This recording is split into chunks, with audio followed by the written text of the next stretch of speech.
Hey, everybody. I wanted to talk today about chemotherapy.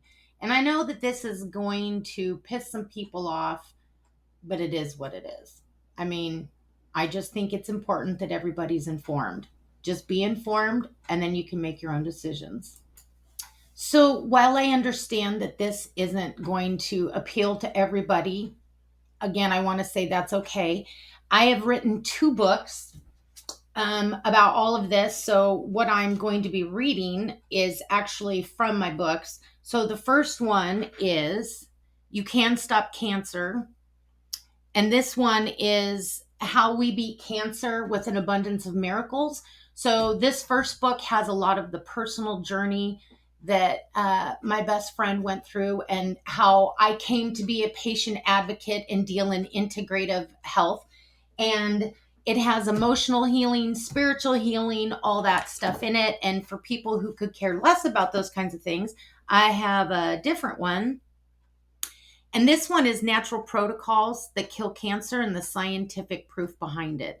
Because I understand that there are people who are like, I just want the facts and that's it.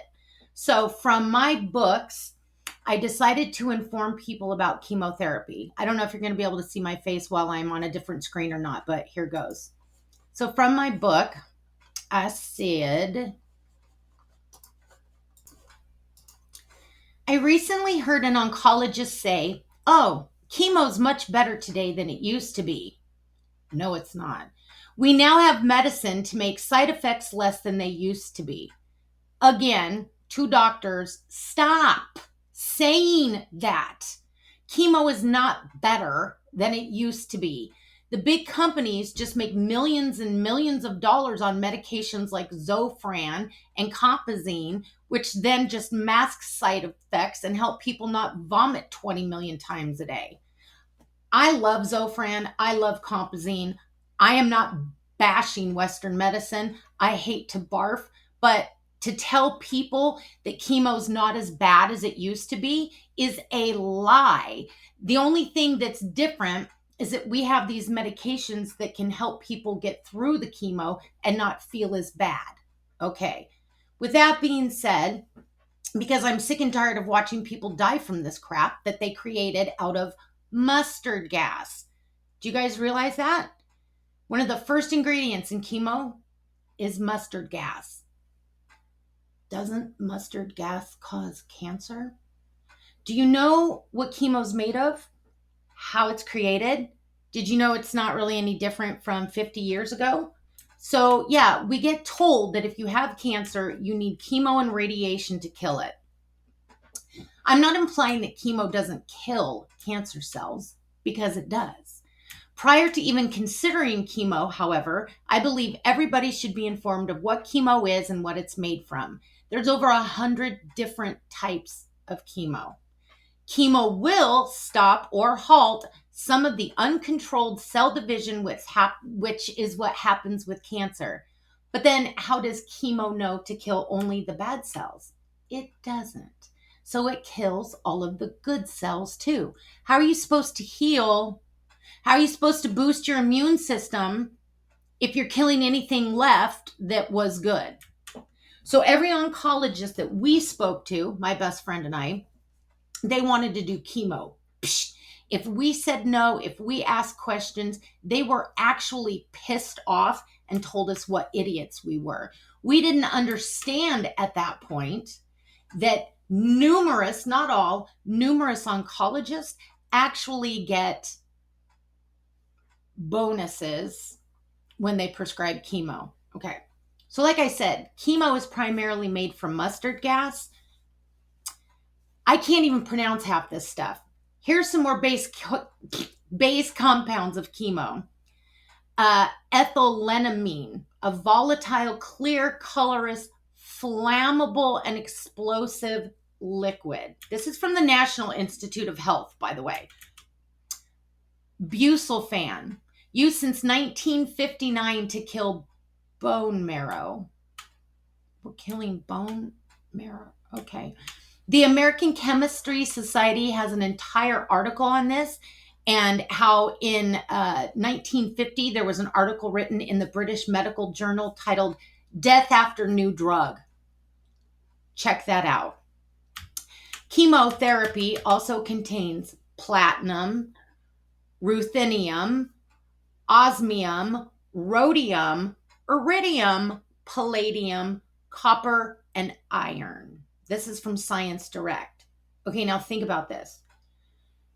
The word biological means living organism. You're a living organism. Ruthenium, no biological role, highly toxic.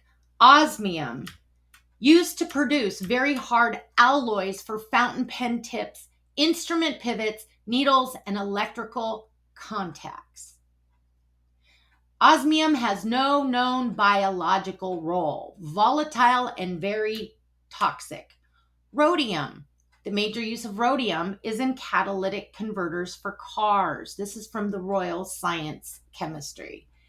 Blah, blah, blah, blah, blah, blah, blah. No known biological role. It is a suspected carcinogen from the Royal Society of Chemistry. A chemo drug is a suspected carcinogen that causes cancer. Iridium, the most corrosive resistant material known. Fountain pen tips, spark plugs. Palladium, catalytic converters for cars, used in jewelry, dental fillings, blah, blah, blah, blah, blah, blah, blah. You're hearing that, right? Okay, so most cancer cells, not all, most cancer cells are resistant to chemotherapy. I am begging anyone who hears the sound of my voice, if you get diagnosed with cancer, that means there's a mutation somewhere. Your immune system is screwed.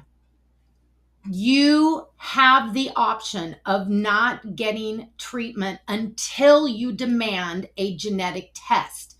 You can have a liquid biopsy, your biomarkers, which is a simple blood test. You can ask for an NGS test, which is a next generation sequencing. All of these things, they can do regular biopsies.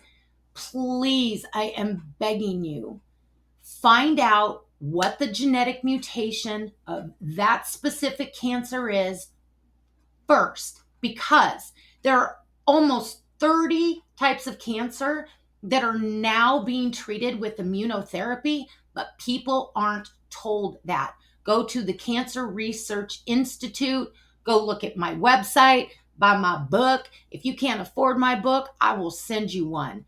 Please be informed. Please get genetic testing before you even consider listening to chemotherapy.